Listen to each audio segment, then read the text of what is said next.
Hi everyone, good morning. My name is Brooke, and today's class is going to be called Feed Your Brain, Read.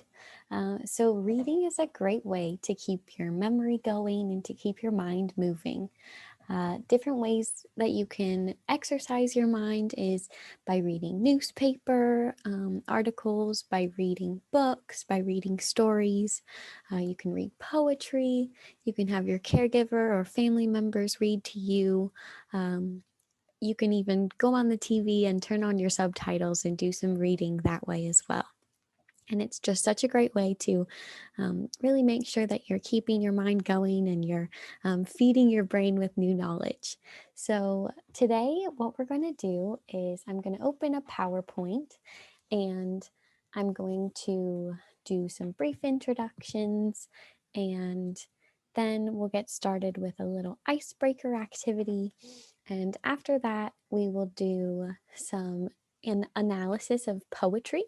So we're going to look at a couple of poems that are regarding a specific theme.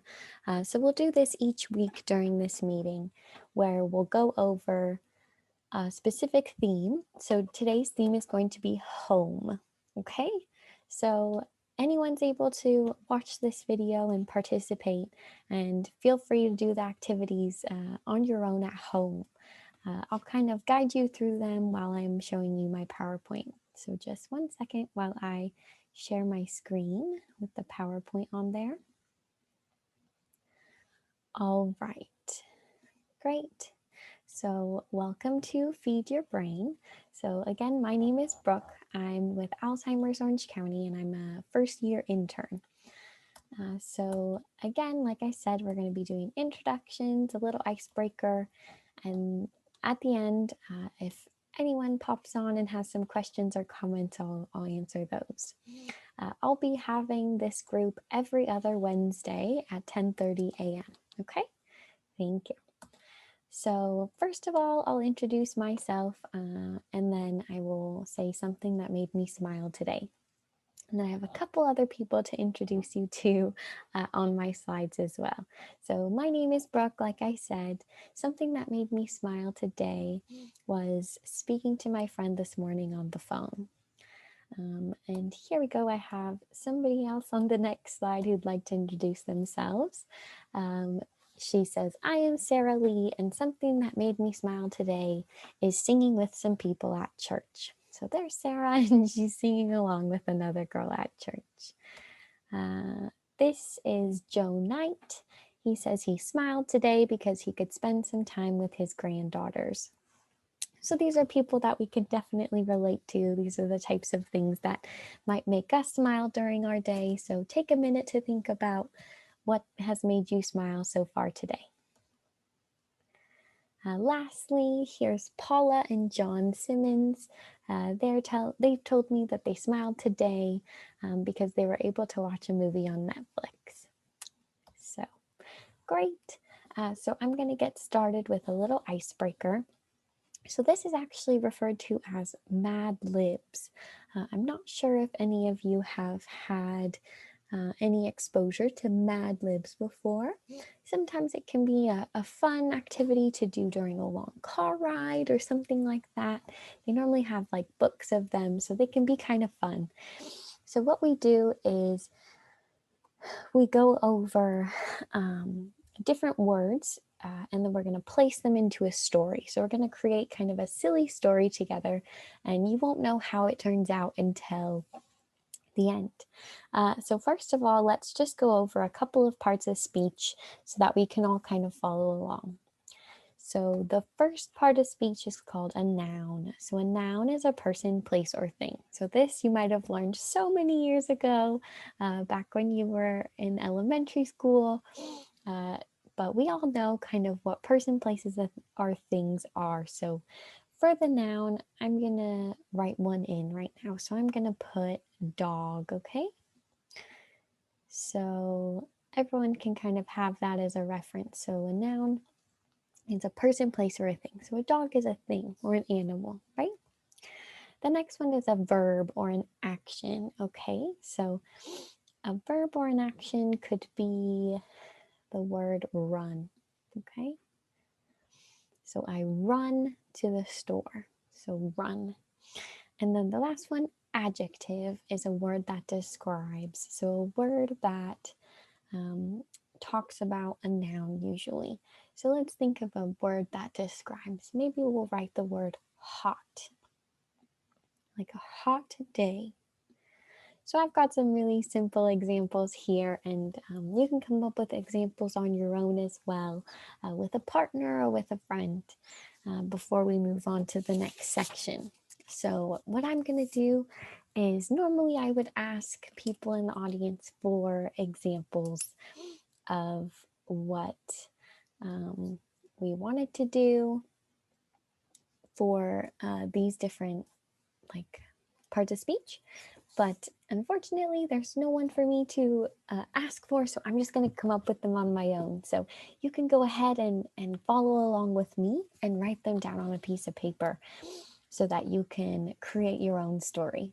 It can be kind of a fun activity. So the first word you're going to write will be an adjective. So the adjective that I'll choose is going to be wonderful. Okay, so I'm going to write the word wonderful. So you can use any adjective you like. You can use cold, funny, pretty. Just think of one on your own and write it down, okay, as number one. Number two is going to be a verb, and we're going to put this in the past tense. So like something you did before. So I'm going to write dashed, okay, like another word for ran. So if you could write that as number two, that would be wonderful. The third word you're going to write down will be a noun. So on your piece of paper, if you could just write down a noun that comes to your mind, okay? Mine will be clock, because that's something that I saw around me. The next word is also going to be a noun. So we've actually got two more nouns. So my first one's going to be fish, and my next one will be encyclopedia.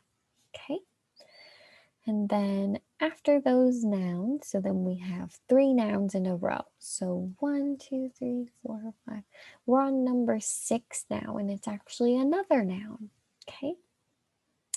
That noun I'm going to put lamp. Okay. Something else that I saw around me. You guys can really think of anything: dog, cat, chicken, envelope, anything that comes to mind, that's a noun. After that, you're going to write a verb. So the verb that I'm going to write will be write, like write. You can come up with really anything. You can say or laugh, something that you do. The next one will be an adjective, so another describing word. So maybe silly, or for mine, I'm going to do beautiful. Okay. The next one will be a noun. So my noun will be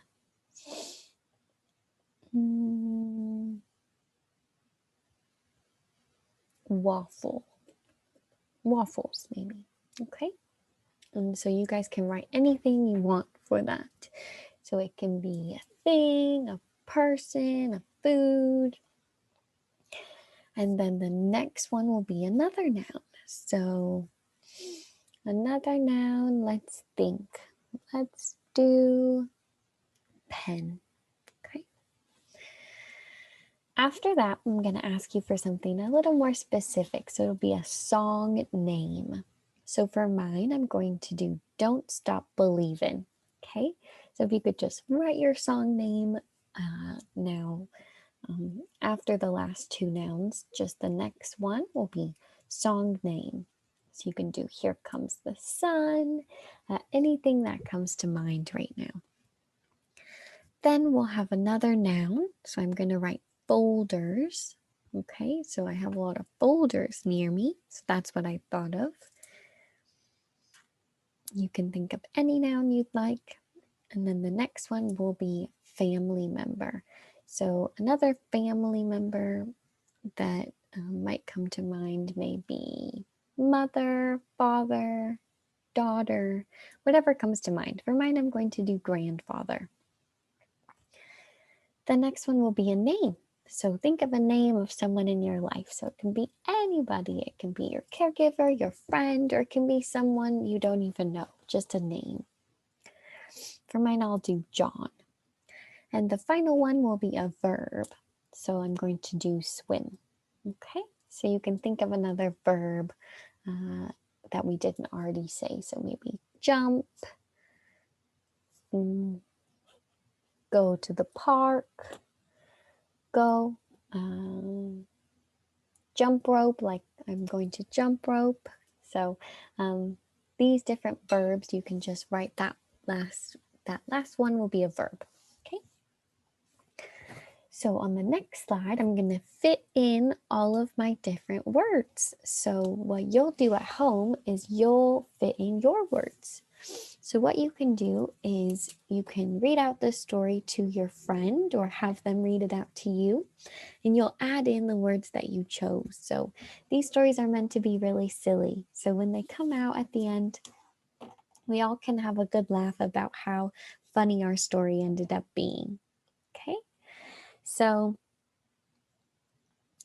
one wonderful day, I dashed to the grocery store because I needed to buy a clock, fish, and an encyclopedia. Once I got home, I realized I forgot the lamp. When I noticed, I wrote and sat down on my beautiful couch. I turned on the waffles and grabbed my favorite pen. I hummed to the tune of Don't Stop Believin' as I thought of folders. I called my grandfather to ask him to buy a lamp. So this one just matches the one above. So you can either change it or keep it the same as the one that you thought of earlier. He told me, okay, John, sounds good. And I'll pick it up after I swim. Okay, so maybe yours would end up after I jump rope, something kind of silly. So the whole story ended up being quite silly. And it's really fun when you do it in a group, as we all can kind of create the story together and then laugh about how silly it became over time. Okay, so the next thing we're going to do is we're going to look at some poems. So the first poem that I have here is called Home. So I'd mentioned before that we're going to speak about the theme of home. So this poem is called A Home Song by Henry Van Dyke. So the poem, I'm going to read it and then we'll go ahead and we'll go over kind of the different themes and we'll maybe talk about things that remind us of home. So what you can also do is while I'm reading this, if you want to just shut your eyes and think about your home, whether that's your childhood home, your first home, the most recent home that you've lived in, and start thinking kind of what reminds you of home, what feels so comforting about home, what you love about home, and those different types of things. As during this coronavirus time, we've all been kind of enclosed in our homes or in our centers or wherever we might be. And it probably has us missing some of the real comforting things about home because we are so shut in and we're so limited to kind of what we can do at home these days. And no one can come visit, and it's just a really different time. So what we'll do is we'll go back many years, excuse me, and we'll start thinking about the best things about our homes. Okay? So I'm going to go ahead and read this poem, and if you want to just close your eyes and listen, that works perfectly. So, A Home Song by Henry Van Dyke. I read within a poet's book a word that starred the page. Stone walls do not a prison make, nor iron bars a cage. Yes, that is true, and something more you'll find where'er you roam, that marble floors and gilded walls can never make a home. But every house where love abides and friendship is a guest is surely home and home sweet home for there the heart can rest. So, this last stanza, or this last part of the poem, is really meaningful as it kind of expresses how love and friendship can really create the feeling of a home over kind of just speaking about a house or a place of living. We're really focusing on what makes a home, right?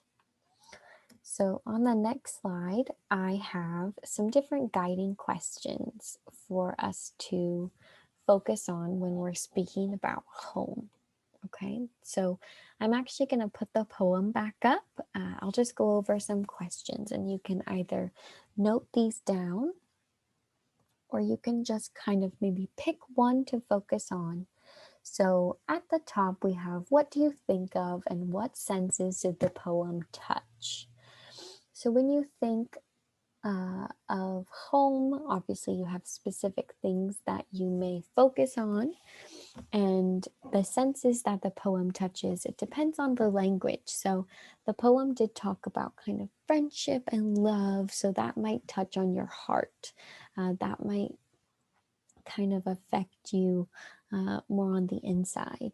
But when you're thinking of home and it talks about how iron bars don't make a home, you might think of different things that you smell or that you might touch when you're at home. So, for me, when I think about the senses that this poem touches, I think about maybe smell. So, I might smell something cooking whenever I'm at my grandparents' house, which is kind of what I find to be my home. I smell different foods in the oven or different baked goods that my grandmother might make. So, those things are what really remind me of home. And the senses also basically kind of touch.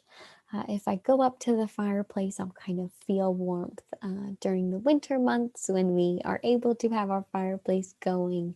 That's something that really, really makes me feel home, right?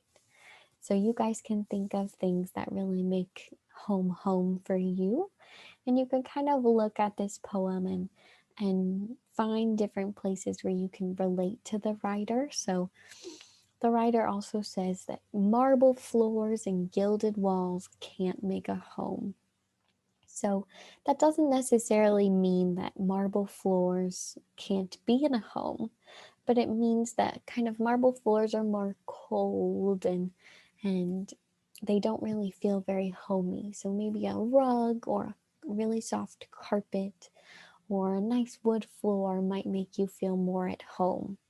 So when you're kind of talking to a caregiver or a friend about home, you can think of what exactly reminds you of home. What kind of floors did you have in your childhood home or your first home? Uh, and were you did you feel at home when you were there, and why did you feel at home? Another question that I had on the following slide uh, was what other values can we think about or can we talk about when we're discussing home? So far, the author has talked about love and friendship, right? So we can think of maybe some more values that kind of fill our home.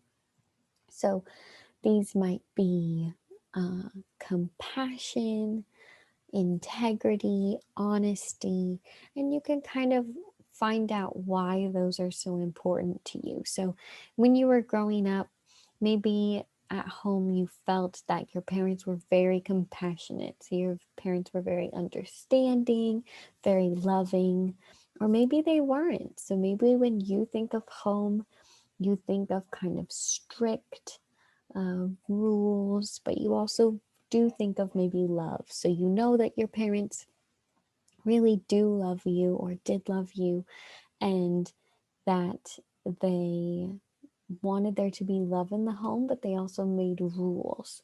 So everyone has a different kind of thought when they think of home. Everyone has a different picture in their mind when they really close their eyes and imagine their home.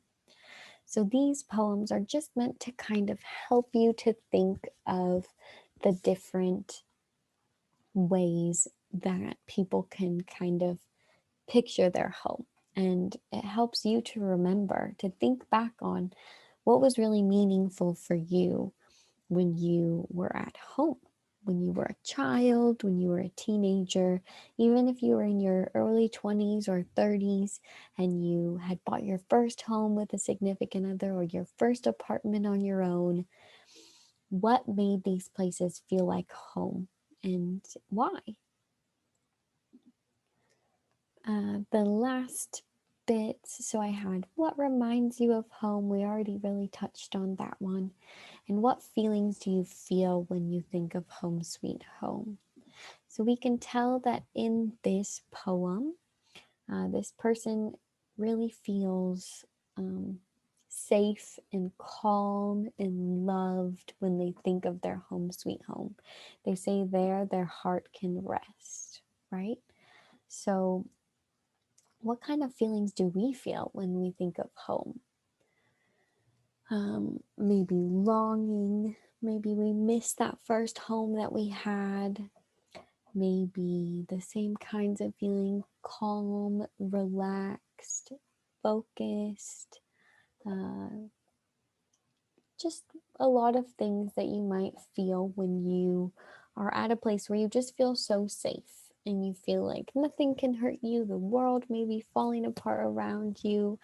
During this coronavirus time, we've definitely felt that. But that when you're at home and you're with the people you love, or when you, like back in your childhood, when you were at home and maybe it was a Friday night after school and you were looking forward to the weekend, maybe it was a rainy day and you just sat in your bed and thought about kind of what you were grateful for about your home and why. Okay, so we'll go on to the next poem that I have, and it's called My Foundation.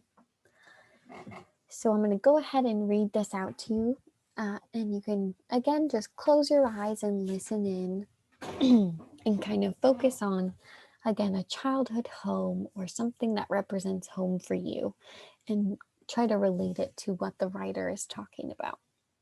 So, my foundation. This structure is very special.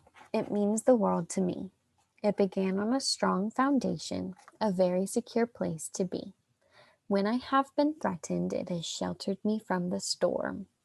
Individual bricks placed by loving hands make up this solid form. The walls echo with sounds of laughter. The decor shows signs of wear. Warmth emits from every room, reminiscence events for us to share. My parents are my foundation. They mean the world to me. The structure is our family, a very secure place to be. So that's just a really lovely poem speaking about this woman's foundation in life, which she believes is both her home and her family, right? So on the next page, I have a couple of questions, guiding questions for us. This structure is very special. It means the world to me. Okay, so who do you think of when you read this poem? So when you think of your family, it might not be your mom and dad. It might not be someone that truly like lived in your home with you, but it might be someone like your grandparents or your daughter. What really makes you feel at home? So when you go home or when you think back to your childhood when you were at home, was it your parents that made you feel safe? Was it your aunt or uncle? Was it a family friend? Was it someone else's home that you visited where you really felt that structure of feeling comfortable and safe? And were you secure in that as well?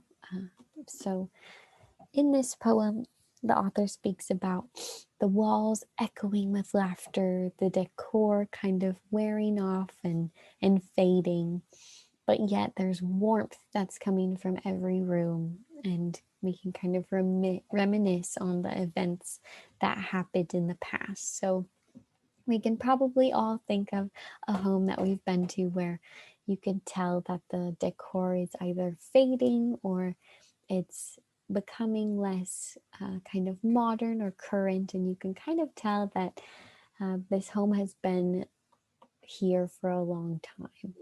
So many people have homes that they've had through generations, and you can think back on your childhood home.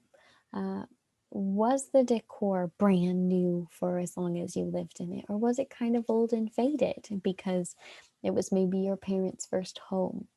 Or at your grandmother's house, was it a comfortable kind of atmosphere where maybe, yeah, the same kinds of things where the decor was worn, but yet it really felt warm and comfortable and cozy, right? And I like this part of the poem where it says, individual bricks placed by loving hands. So, although this author is kind of speaking about a metaphor of a foundation being her family, she's also kind of saying that the foundation is her home, right? The foundation of the actual structure of her family, which is her home. So she talks about how individual bricks were placed by loving hands. So, can any of you who are listening think of someone in your family that actually built their home with their own hands, or, built their home aside people that helped them to create this structure with love in their hearts? And when you think about that, whether it was your home or someone else's home, can you just recall how that felt to see a home that was truly built on love and was built for someone's first family, or for someone's um, first establishment as an adult, or what have you? This is just a really beautiful thing, is when people really create things for themselves, something as large as a house, and how it can become a home, and how meaningful this home would be to both the person who created it and the people who grew up in this home, right? So, what parts of your home made you feel safe when you were younger? So, this woman talked about basically she felt sheltered from the storm, right? Um, and she felt that the home was made of by loving hands, so she felt really safe. So during what times in your life did you feel really safe at home? Was this when you were having hard times with your friends? Was this when you had difficult times with your parents, maybe, and you went to grandma's house, or you went to your aunt and uncle's house for a little bit of a reprieve? So, were these times something that really made you feel secure and made you feel at home? At what home was this at? Was it your childhood home, like I discussed? Was it your first home with your husband or wife, or what have you? And why was this so meaningful to you? And why did you feel so secure in this space? So you can kind of discuss that with a friend, a family member, your caregiver, and just kind of reminisce on how safe you felt in this specific space of whether it was your home, a family home, a friend's family home, and kind of why you felt safe and how you can recreate that safety maybe now if you have difficult times when there's large storms, or if this coronavirus has really caused a lot of stress in your life. What different elements can you kind of put into your everyday life that can help you to feel safe? Like I was telling you earlier about having a fireplace at my grandparents' house, or having my grandmother cook different baked goods. These different things really make me feel at home.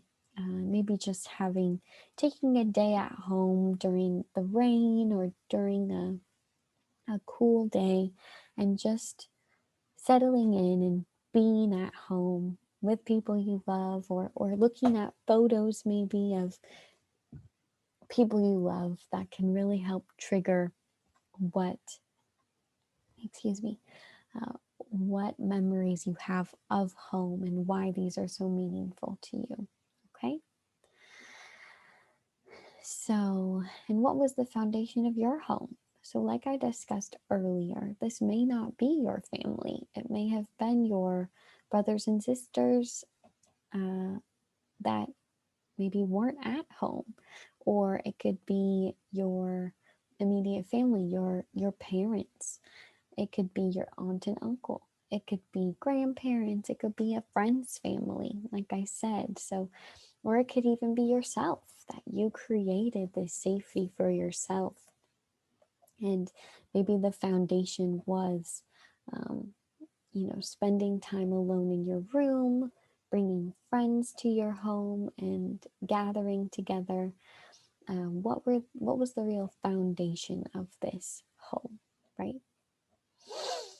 Okay, so now that we've gone over two poems, I think that I will finish up on this topic. And then the next time that we get together, we can talk about a different piece of literature. So we can either talk about more poems, maybe articles, pieces of writing from different books. So I look forward to doing that with you guys. So let me just skip through this last poem as we don't have too much time left. So I hope to see you for the next video call.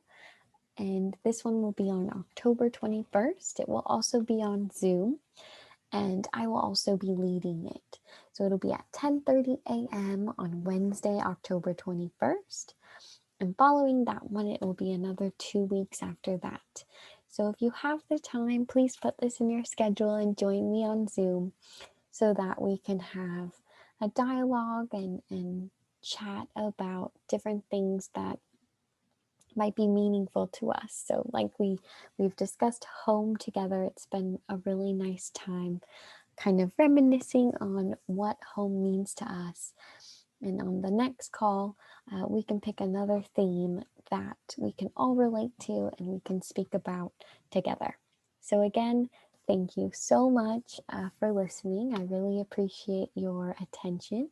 I hope that you have fun with these different activities, and I really hope to see you on a Wednesday very soon. So again, my name is Brooke. It's been a pleasure hosting this Zoom, and I really hope to see you very soon. Thank you so much. Alzheimer's Orange County thanks you for your attention. And bye.